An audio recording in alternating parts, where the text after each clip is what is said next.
Well, if you've heard of me, then you've probably heard of Brendan Vogt over at DNVR Sports. We are obviously pretty linked at the hip, both having worked at Denver Stiffs previously. Brendan's an old friend, and we have had plenty of journeys together over these past couple of years. Brendan, how you doing, man? Good to see you. Good to see you too, man, and good to be back it's preseason. We won't say on season, but I think you can feel it a little bit. It's ready. We're ready to do what we do, Ryan, and that's cover the Nuggets. It's going to be fun, and I just think that when you come off of an NBA championship, obviously we have so much experience knowing how this stuff goes in all of the franchise history. But I wasn't expecting the generally positive vibes that have since persisted for the Nuggets. It seems like everybody's pretty ready to go. Tell me, what do you think is currently the most interesting thing about the team right now coming off of this title? Well, the starting five is coming right back, and that's rare. So you just start there. Historically, it's been very, very difficult to repeat for a long list of reasons, many of which apply to Denver, but turnover is not one of them, at least at the starting lineup level. Where things get interesting is the turnover in the second unit. And what you can maybe sort of start to view as a two-timeline approach from Calvin Booth, not to scare everyone. I know everyone hates that phrase and by the Bay, but as they try to fill out the back end of the roster with younger guys who they think can play, maybe a couple of vets who can compete for those minutes. But we've heard Malone say, Ryan, that part of this regular season will be about making sure those five, the second five, are ready to contribute, or at least two to three of them are by the end of the season.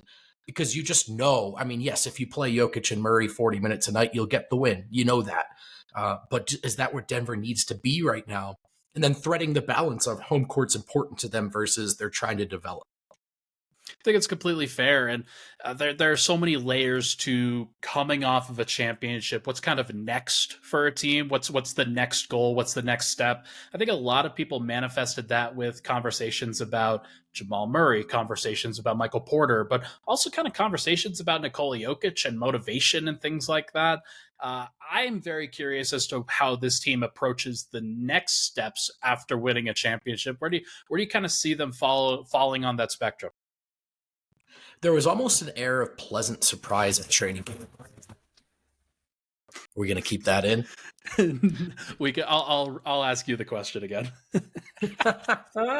We can keep it in, Ryan. Okay. We'll do it live. We'll do it live, baby. Yeah. What was your question? As my office falls apart. Basically what's the next step for a team after winning a championship? What's the next level of motivation? Yeah. So I think, as I was saying, when I was on the ground in San Diego, and there was almost an air of pleasant surprise, I think, between what we heard from the scrum and also just kind of off to the side about the energy. And not pleasant surprise in that we know they brought it last year. We know these guys can do that, but it's kind of what you're getting at, right? Complacency, confidence, the balance, and hunger, of course, as well. So is this team ready to get back after it day in and day out the same way they did that yielded the first title in New York's history? More often than not, the answer is no, for whatever reason. But I think early you get the idea that the new crop of guys, whether it's the veterans or the young guys, have brought the energy and I think inspired everyone around camp to sort of just bring a crispness and attentiveness to it that is required if you have any chance to repeat. One thing that I think kind of goes under the radar with teams that ultimately climb to the top of the mountain is that it feels like that challenge is something like, okay, can you do it again? I think for the Nuggets, it's a different version of the challenge this year where you're bringing in a bunch of new guys off the bench. You're trying to foster that sense of just adding talent and adding a different version of yourself to the version that won last season. I think the Nuggets know that they are going to need to evolve this year, and it's going to look a little bit different than these last couple, as opposed to and I think front and center that is Christian Brown and Peyton Watson, who right. There's a strong chance that they're the sixth and seventh man on the team this year. That seems ludicrous after so many veterans have come in through Denver and have been contributing as much as they have. Right. Bruce Brown, I think you could argue, an essential part of a title, but it may be also replaceable. And that's with respect to Bruce Brown. It's not one of your top three players you've lost. So with where Denver's cap sheet is and the confidence they have in that top five, it sort of becomes, can they develop the next Bruce Brown? I mean, obviously there's hope for Reggie and Justin Holiday, but that was a lightning in a bottle signing, I think, catching a guy at the right time for the right price. And going forward, you're not going to get lucky like that every year. And we've seen teams try to patch it together around their stars, LeBron maybe being the ultimate example. Sounds like Calvin wants to go a different direction. Can they develop the next layer, right, of guys behind that, guys they can trust to be a part of the culture and play the right way, knowing that their role won't be starting? And so that's where they're at now. As we said earlier, though, Ryan, balancing that against, they're not guaranteed this title or this 1 seed or this top 4 seed, and they have to go do it every night still. And there's a good point to be made there. Like, the starters are still the starters. They're going to play 30 to 35 minutes at least every single night, and definitely into the playoffs. And what the Nuggets are actually looking for off of this bench is these small contributions to a larger collective. And I think you mentioned the two timelines approach with Golden State.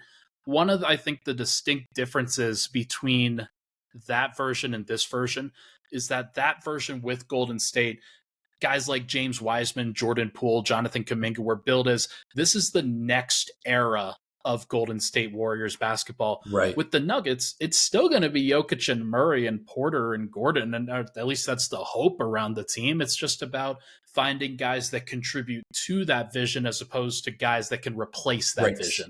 Right. And developing and contending at the same time as the parallel. But you're right, that would be the key difference. And hopefully why it looks like a potentially smoother transition.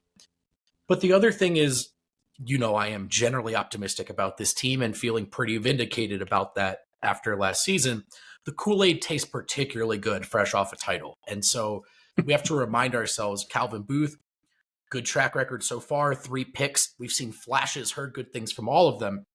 Is it fair to assume that any one of them makes it in Denver? Yeah, let's say yes, but it's extremely unlikely that all 3 of them do. So there's some work to be done here. Peyton Watson, who you mentioned, still very much an unknown player and asset here. So we can't just assume these things. Part of Malone's job is going to be making sure they come to fruition while trying to win, 55 plus games, etc. Hunter Tyson, Julian Strawther, Jalen Pickett being those 3 rookies specifically. Correct, yep. that they brought in. They're not necessarily guaranteed to play, but it would certainly be nice if they did for one reason or another, especially to get you through a regular season. But let's focus in on Murray and Porter specifically, 2 guys that not necessarily coming off of an injury, although they're both kind of banged up in preseason right now. Of course. But now you're looking at, can these guys hit the ground running as opposed to building towards something at the end of the year? Jamal Murray definitely pushed back on that on media day, not necessarily wanting to say all-star, all-NBA, things like that. But I think just kind of reading between the lines, that is something that he would like to do. And you got to hit the ground running sooner rather than later on stuff like that. There's no doubt. And it's where Denver, I think, has an advantage over previous contenders or defenders, I should say, and this year's crop of other contenders, is that they're not spending this time of the year trying to figure out who they are and what it looks like. It's just different replacing Bruce Brown than a Michael Porter Jr., for example, for the obvious example. And so with Murray and Porter, guys that, what did Jokic joke with us last year? He's probably going to suck for the first 20 games in Jamal Murray, right? And so right. And yes, as he was. And hopefully he doesn't this year. Yeah. We know he has started slow. Sucked would be strong. Started slow in the past. Yeah. But how much of that last year was coming off the injury, and now he's got all this underneath his belt. Mike appears to be healthy, saying that it's one of the healthier off seasons he's had, particularly since the latest surgery. So all signs point in them being able to hit the ground running and start working on, new folds and new wrinkles to their already established bread and butter actions. That's a good place to be in as a team trying to defend.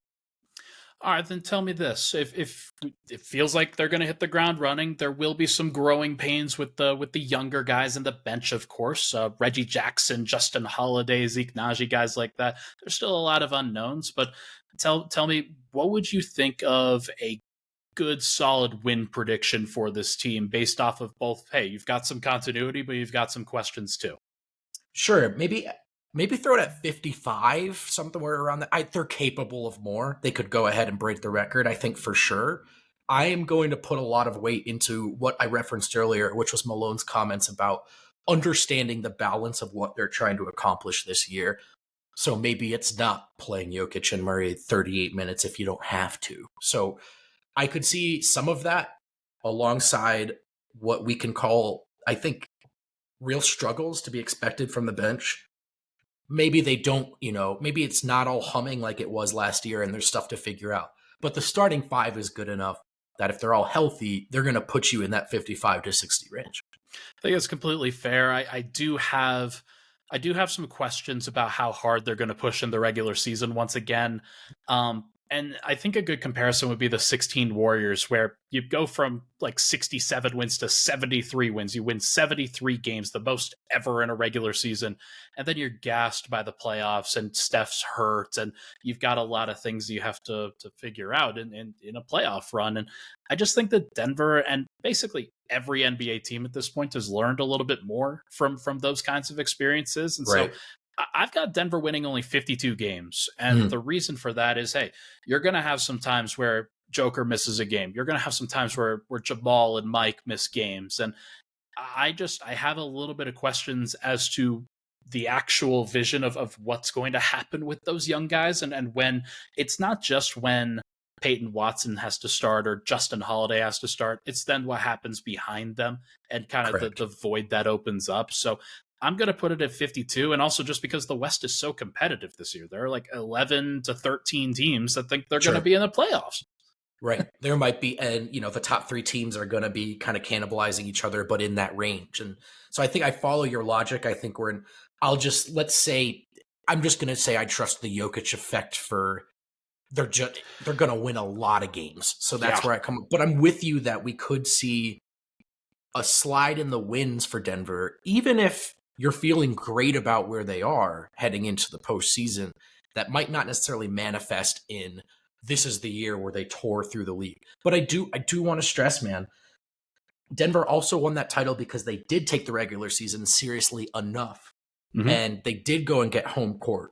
And you don't go 16-4 without home court. So there's a balance, and there's no easy answer. But I do think we'll see maybe a little less, feet on the gas here. Will be interesting to see. What do you think is going to take for this team to make another deep playoff run? Is it just trying to replicate what happened last year? Or is there something else that you think that they should be trying to accomplish between then and now? With the starters, it's probably just easiest to say health. I mean, they didn't just limp to a title, as we just said. They went 16-4. What they were doing was working. You'll see Adam Maz just posted a clip today, at the time of this recording, Tuesday, October 10th, where he is talking about their bread and butter action and how it helped them win a title. And he gets to the Miami series and he points out they've had all season to scout this, and now multiple rounds in the playoffs to scout this, and they still can't stop it. That action is not about knowing what's coming. It's about the almost endless possibilities given their chemistry. All those dynamics, Ryan, they will be present. I do think it's fair. To say, okay, look at the Phoenix series. It was the 6th and 7th men that swung some of those results. Is Denver as confident in that slot right now? Can Christian develop into a reliable guy? Yes. Does that mean he'll be Bruce Brown of last year? Probably not. Maybe not. So this is where you start to question Denver. How important was the depth last year? Yes, we know the starting five is as good as they are. But that 6-7 man role, like slot, that's where it starts to fall apart. We'll see what happens. I think they're going back to back. I'm going to put that on record in this video. I do too, by the way. I tried so hard to be really objective for you in this pod because I know we're not. But what I said earlier, this is not a team that saw a bunch of turnover and lost a star and their best player is aging, and can they cobble it together again? This is much more like a Warriors or a Spurs team looking around and saying, oh, we're all ready to go again. And that factor alone could be the difference as these other teams attempt to figure out who they are while Denver's just building on who they are. Great place to build. Great place to build with Jokic and Murray specifically, but there are lots of layers to how Denver can continue to get better with their starting group and with their bench group as well. So should be awesome this year. I'm looking forward to covering it with you, Brendan. He is Brendan Vogt of DNVR Sports. Make sure to check out all their work over there and all the amazing coverage that goes on here locally. Brendan, thank you so much for tuning in, man, and I'm excited to talk to you later this year.